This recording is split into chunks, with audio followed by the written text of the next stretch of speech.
Hi,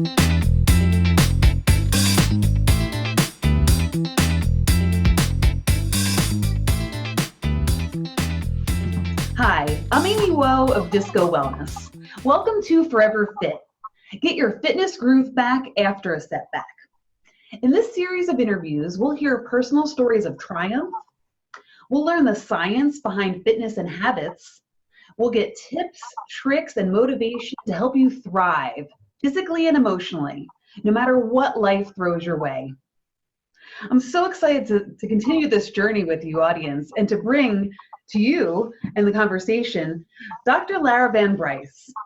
She's a chiropractor of many years, but she also brings a very personal history to her practice, as well as a lot of other modalities that your average chiropractor may not offer. We'll get into some of that. She is known for her sincere, innovative, intuitive, and holistic approach, and she's helped thousands of people change their lives for the better. Her personal journey as a patient through the medical and chiropractic system unveiled large inadequacies, and this is something that's come up in quite a few of our interviews, you'll remember, inadequacies of the traditional healthcare system. So to speak more to that, here is DrLaaraVanBryce. Welcome to the show. Why, thank you, Amy. Thank you very much. It's wonderful being here. Yeah. And let's just dive right into it. We're keeping these interviews fairly short just to provide, quick bites for the audience to take, knowing that everybody has a busy life and a busy day. And we want to provide them with some really, really juicy tips and stories here. So let's talk about how you initially got into the chiropractic field.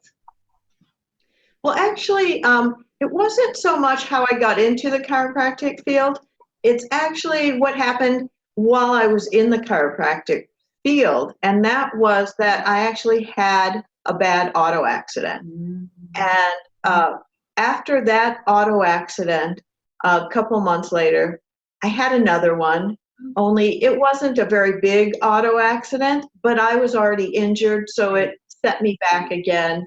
And then a year later, I had gone back to school. Those two accidents had actually put me on disability for a while. And I went back to school, and I was in class one day, and a guy was chasing this a woman around class, and he didn't see me. He ran into me, knocked me to the floor, and I couldn't get up. And eventually I ended up being hauled off to the hospital. I thought maybe my neck had been broken, but it wasn't. But all these traumas, so close together and one after the other, just blew my system out. And I started to get very chronically fatigued. My thyroid went low. I got depressed. Life was just not working out, the way I had planned. And then I had a baby. So then I could only plan to do like one or two things during the day, and I was done. I was so chronically fatigued. That was it. But at that time, I went to a seminar, and I started to learn about detoxification. And mind you, this was, my daughter now is 26. So it was, 26 years ago-ish. So it's been a long time. But I decided to do the supplements that particular company offered in the seminar, and it turned my life around within a month, maybe 2 months. It was incredible. But it, was whole foods and a supplement that detoxed my liver, and then it also helped rebuild my gut wall, my gut lining. And from there, I was able to actually jumpstart my healing and not be so fatigued. So I really want to point out how much those traumas can really just put your system into shock and just kind of shut it down. Yeah. So, I also found that at that time when I started to get depressed and I started to look into nutrition more, that calcium was one of the things that could help me. And I started taking some calcium, and it helped me get out of the depression, which I thought was really interesting. Yeah, I haven't heard that. That's what I haven't heard before. So what I really think it is it's just that your system gets shut down, your body goes into healing, but like an auto accident, for instance, and getting your neck jarred or a concussion or something like that, it's your body wants to heal your brain and your nervous system first. And so digestion or hormones or other things like that can take a sideline to really healing the main important part of your body. And digestion also, it requires a lot of energy. So it will take away from some of your healing. And if you're not digesting properly, you're not absorbing nutrients. But the fact is your body still needs nutrients. Like it needs, when you go work out and you know, tear a muscle down in order to rebuild it stronger, you need to make sure you have enough protein, right? Right. To rebuild. Well, it's kind of the same thing when your body gets torn down in accidents like that. Well, you need to have extra protein. You need to have extra calcium, magnesium, and other minerals. You need extra vitamins as cofactors, right? Yeah. So, so I think when we have these kinds of traumas, we need to particularly support, say, our nutrition, right? So I found that to be very important. Obviously, healing takes good sleep. Right. So making sure that you're sleeping well becomes very important also. And there are some tips and tricks and, you know, nutritional things that you can do with that. Mm-hmm. Magnesium. You want what? Yeah, magnesium. There you go. You also want to make sure you're supporting your adrenal glands because, you know, stress and the adrenal glands are very much interrelated. And when you get really stressed out, you're going to secrete cortisol. And cortisol at the wrong time or too high will not allow you to sleep too. Right. Because working your system going. What's that? The cortisol, it's like it energizes you. It's the stress hormone, right? Right, and that's great in the morning when you want to wake up. It's not really good at nighttime when you want to go to bed. So there's certain herbs and different things like that that will help balance your cortisol flow through the day. So it's important to check that. The other thing that you were going to say I was going to ask about adrenal because that's something that is such an important thing for people to be aware of. Adrenal fatigue and the adrenal glands. And I think it's one of the things that if you don't know about it, maybe your doctor won't, like a traditional Western medical doctor doesn't really check for adrenal dysfunction or adrenal fatigue. Is there like a symptom or something that our audience could maybe identify with that might be a signifier that something's off with their adrenal glands? Well, I just think that if you're having anxiety, depression, those kind of things, or fatigue in the wrong time of day, yeah, I guess those kind of things are, you know, are what I would look for. Yeah. I test people's adrenals using, you know, a saliva test. So you can test it throughout the day and find out where you're on and where you're off and then tweak it based on that.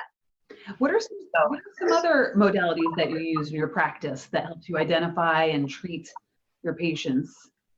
Well, the other thing that I wanted to mention here, and it's because in my research recently, I've been researching the microbiome more and more. So I test that. And the microbiome is actually the bacteria, viruses, and all the gut bugs that are inside your intestines, you know. Actually, they're all over. They're on your skin too. They're all over. But the ones in particular that I wanted to address was inside your digestive tract. And the reason I wanted to talk about that was because what they found is that these traumas actually changed the bacteria and the microbiome, the bugs inside of our microbiome. And when that happens and they get stressed out, they produce like serotonin and dopamine which are our feel-good, happy hormones, right? And then also they control they say 80 to 90% of your immune system is in your gut, in that microbiome, right? So when you ask me what kind of tests I like to do, I actually really like to do this stool test that actually tests for the DNA of the different bugs that are in your stool, because we can see how they've shifted. Like there's good bacteria, there's bad bacteria, and there's viruses and parasites and all sorts of stuff in there. But when we look at the DNA of what comes out, we can see what's healthy, what's not, and then we can work with herbs and foods and pro and prebiotics to start to balance that out. So I think that's a newer test that probably people don't necessarily think of from trauma, but I think that it's actually getting to be a really important one. It sounds like it. Yeah, I'm happy that you're bringing that to your patients and to the audience as well. Just bringing that awareness to maybe inquire about that as you're seeking healthcare and possible alternative healthcare providers. Because I think that, like, speaking back to what we touched on in the very beginning when I introduced you about you found those holes in the traditional healthcare system. It sounds like a lot of these things you're talking about are ways to remedy those holes. Absolutely. Yeah. The other thing that I wanted to mention about the microbiome is it's highly interconnected with our brain. And so there's neurons that go from our brain down into our gut via the vagus nerve that reports back up. So it's kind of a two-way street. But if things aren't right down here, they're not going to be right up here also. Right. Yeah. And so sometimes when these bugs get out of balance and things get a little wacky, we get what's called a leaky gut.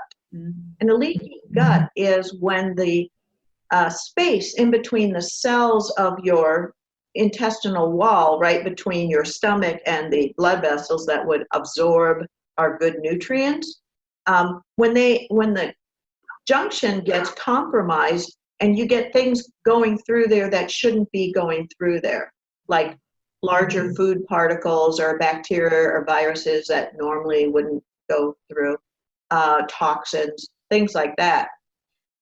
And the thing is once you start to get a leaky gut, you can also get a leaky brain. So then you're going to get, anxiety, depression, sleep problems. There's something else in particular I was going to say. Oh, brain fog, that one. Memory issues. So anyway. And I'm happy that you're bringing all that up as well, because it's leaky gut is something that we've been hearing a lot about recently, or at least we've heard the term. Yeah. And I had a friend just recently who she's been having some issues, and the doctor had diagnosed that she had leaky gut, so she adjusted her diet. That was her main counterbalance, was adjusting the diet and taking out a lot of toxic elements and a lot of processed. She wasn't really eating that many processed things, but I guess enough to create some imbalance in the gut. Yeah. Well, I think that on a daily basis, we're exposed to tons of toxins, pesticides, all sorts of stuff. And so, I don't think anybody can necessarily expect to not get a leaky gut if they're living in our culture. I think it's something that we need to sort of be aware of, and certainly control our diet, absolutely, and control the water that we're drinking and things like that. But I think, sometimes picking some herbs or things like that, or some nutritional supplements that help to give the body the nutrients that it needs to rebuild that gut wall, can be really helpful. Yeah, that's great. I was going to ask, what are some of the things we could do? So I appreciate you offering those things to me and the audience. And Yeah. I know another like common term we've all been hearing is probiotics, and take this thing that is supplemented with probiotics. What about prebiotics? That's a whole different thing, isn't it? Right. Yeah, and so that becomes very, very important. And that's because, like if you take a probiotic pill, it's probably got 3 or 4 or maybe even up to 10 different bacteria. But there are hundreds of thousands of bacteria that are in our gut. So taking those 3 or 4 can be helpful, but if you start to support them and all the other good bacteria in your gut, you're going to make out better. So what prebiotics do is they actually feed those bacteria. And so I'm going to have a list for you of all these different foods that are very fibrous, and they're insoluble, so that they end up as being food for the good bacteria and the probiotics that we take. And that really helps to establish the probiotics that you are taking, even because you're feeding them, you're fertilizing them, right? Strengthening them. Yeah, exactly. Yeah. Great. Well, that is really helpful. I think I know from my experience, that's something that I haven't delved much into, and I think our audience is really going to benefit from that list. We have a couple things we're going to offer the audience. We'll get to that shortly. Yeah. So we've talked about the best ways to identify what's going on. So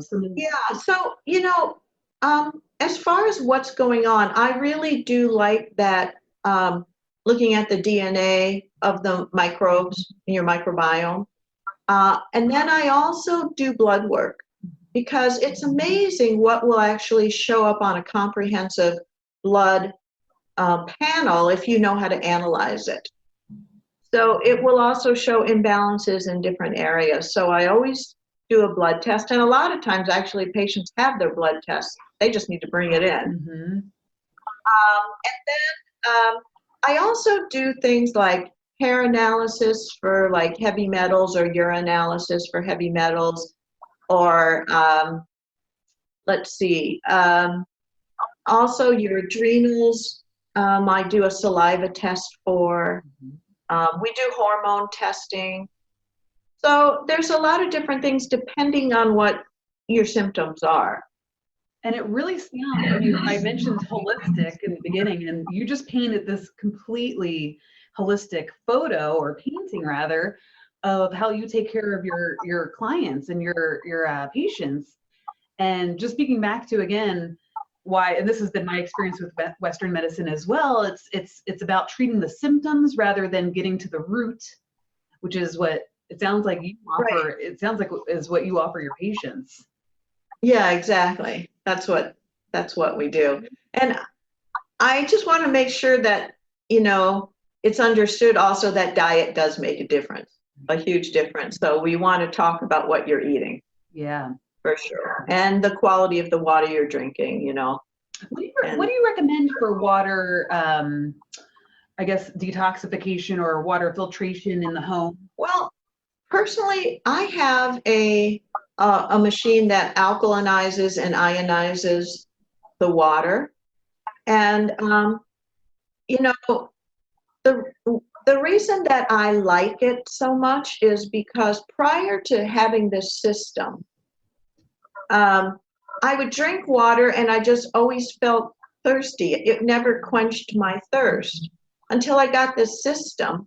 And then I noticed when I would drink, slightly alkaline water, I wasn't making it real alkaline, but somewhat, it would make a difference and I wouldn't feel so thirsty. So I like that. I have 2 water systems. I have one underneath the sink that actually cleans the water first. And then I have the second one that alkalinizes and ionizes it. So I'm not here to sell a brand or anything like that, but I just personally have found that really helpful. The other day, and I have that at my office, but I was staying at someone's house and they didn't have a water purifier, and I wanted more pure water, so I ordered this little purifier that would sit on the countertop and do reverse osmosis. But I found that I didn't really like the taste of the water, and I know I could have added some salt and some minerals back in, because it takes everything out, and it just wasn't my cup of tea. So It wasn't your cup of water. yeah, it wasn't my cup of water. Well, I have used I've had like bottled waters that are alkaline and ionized, and I find that it tastes or it feels softer. Like there's definitely a different feeling to the water when you're drinking it. Yeah. And yeah, I've noticed that hydration, that more robust hydration from it as well. Yeah, I haven't really explored them much because I don't need to, but I'm always, a little cautious about buying bottled water, and I don't know exactly how mine makes it alkaline, but it uses electricity and stuff, and I've heard that they use chemicals to make it alkaline if you buy it alkaline in the store. And again, you've got it in plastic. Right. So I honestly don't know if it's good or not. So there's probably other people that you could ask who are more educated in that department. Yeah. Well, I think just talking about hydration in general is a really helpful reminder to the audience as well. It's one of the best ways to help you feel better, to give you energy. I find that when I have low energy, one of the things usually is that I haven't been drinking enough water. Either I get swept up in what I'm working on, or it's rarely when I'm working out, because when I'm exercising and moving, my body is telling me, drink some water. But for me, it's when I get into work mode and I'm either at a desk or on the phone walking around, I just don't hydrate as much as I normally do. So I think that's like a basic tip to just reinforce. Yeah, and I also will add that there are, moments in my life where I feel like I'm more toxic than others. So then I will crank up the alkalinity of it and make it like at 9.5. And I do find that will pull me out of a sensation of I'm fatigued or I'm feeling really toxic or irritable or something. So drinking water is really important. And when you're more toxic, having it more alkaline, because it does seem to work to, balance you out more. Right. Well, Doctor. There were a couple of other things too that I wanted to mention. Besides there are some herbs and nutritional supplements that you want to take to kill off the bad bugs and support your system so it works better, and give yourself probiotics and prebiotics, and tweaking your diet. But there's also making sure you get enough sleep. Yes. So, your body needs sleep to heal. And you need deep sleep. Ambien is not going to give you deep sleep. So you really need to get to the bottom of it. And I think that I have found personally, as I fixed the microbes in my gut, I slept better. When I detoxed myself, I slept better. Yeah. So, and then I guess other things are making sure that I'm not close to bed. I'm not on my cell phone. I'm not on my computer. I don't tend to watch TV, so that's not an issue. But all those, screens, they have the blue light, which, confuses our brain. And so it switches us into higher cortisol level, which then doesn't let us sleep, right? So yeah, anyway, I just found cleaning up my gut and food, obviously. Food made a big difference. The quality of food that I ate, even if I ate, sometimes if I eat good quality food, I can eat it right before I go to bed and it's okay. But if it's processed in any way, or, things like that, it's going to screw up my sleep. Yeah. And I'm happy that you brought up sleep. We actually have, in this interview, or in this series rather, we do have an interview specifically on sleep. and its benefits, and we touch on all of those things. So I love how everybody on the panel is just without knowing, you're all reinforcing each other and creating such a wonderful experience for the audience. So thank you for that. Oh, you're welcome. Yeah. The other thing is, doing things like meditation, yoga, things that really put you into your parasympathetic healing mode, right? I think those are very important. And then there's the other side of it of get moving. Right. So it doesn't have to be strong exercise. It could just be walking, and everything is dependent on what you can do. But certainly you don't want to over exercise and strain your adrenals. Right. That does the same thing with cortisol as well, raises the cortisol. And It's all about finding that balance, and it's finding that balance on all the levels. So it's like the holistic level of what you're putting in, what you're drinking, and how you're moving. I think just talking about movement, I think finding movement that you love to do is really important too, because that just encourages you to do it for the duration rather than, 2 months to lose 10 pounds or whatever it is. I go ballroom dancing almost every night. Awesome. Wow. Every night. That's awesome. Yeah. Well, Monday through Friday, at least. I take a lot of lessons. I mean, they're group lessons. I do some private, but that ballroom dancing has just brought so much joy into my life, because I was just kind of stressed out, always doing work and not doing much play.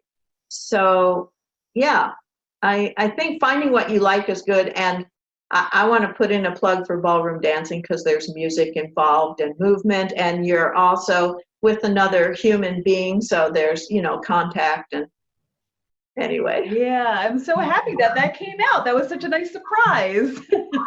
Yeah. Yeah, dance classes, that's one of my favorite outlets too. Over the years, I've done a variety of different dance classes, and it's about having a partner or having the community around you, and the music is so important to healing. Yeah, absolutely. Yeah. The other thing I wanted to mention also is like getting outside. Yeah. In fact, sunshine and light increases your serotonin. So that's one of those neurotransmitters made in your brain that also your gut helps, your microbes help to make, but the sun also encourages your body to make serotonin too. So I live in Southern California. I love it because more often than not, I can get out and walk in the sun. I sometimes live in Seattle, Washington, and it's not as prevalent or as nice there during the winter time now. So sunshine's really good, or just getting outside of the building and outside. Yeah, just getting fresh air. Exactly. Well, thank you, doctor, for so many amazing tips. This the treasure trove of tips was about here, and now it's like overflowing. Our audience is it's going to be just completely full with tips to take on into their lives. Great. Thank you so much. And let's talk about, we're gonna wrap it up. We're gonna keep it, close to 20-ish minutes, not really on a timer. But I would like to invite you to tell our audience how they can get in touch with you and set up a next step solution discovery session. Great. Well, my website is DrLaaraVanBryce.com. And what I wanted to offer the participants is what we call a next step solutions discovery session. And in order to do that, I would ask you to fill out a form that's online that just asks a bunch of questions about different symptoms that you have, because when you do that, the questions are set up so that these are thyroid issue type questions, and these are adrenal, and this is liver, and here's leaky gut, and here's chemical sensitivities, and there's probably a few others on there too. But based on the answers to your questions, we can kind of see where there may be some imbalances, if in fact there are, and it will give us some help in figuring out what your next steps might be. And if nothing shows up on there, just having a wonderful conversation would be great. And I can help you figure out what to do next. So it's basically kind of, a free conversation. That's awesome. That's such a great gift. And we'll, in case you missed the URL, audience, don't worry. We'll have everything right underneath this interview for you to get in touch with Dr. Laara. And on that note, thank you so much, Dr. Laara, for your time and all of your great energy and tips. And thank you, audience, for watching. Oh, doctor, I didn't want to cut, in case you wanted to add a couple words, I didn't want to cut you off. I went right into thanking the audience. Oh, no problem. I just want to thank you too. It's been fun, Amy. I really enjoyed it. And, I love being of service. So this is great. Good. Yeah, I'm so happy. I'm so happy to have you here. And audience, I encourage you to stay tuned for more interviews, more diverse perspectives on how to get your fitness groove back, fitness and wellness. And I just want to reiterate that this fitness and wellness comes from the inside out. So it's not just how the workout makes you look on the outside. It's really, we're getting to the root of your wellness and bringing that to you. And we're going to keep giving you go-tos and support to support your fitness focus. Thanks so much for joining us, and we'll see you next time. Bye.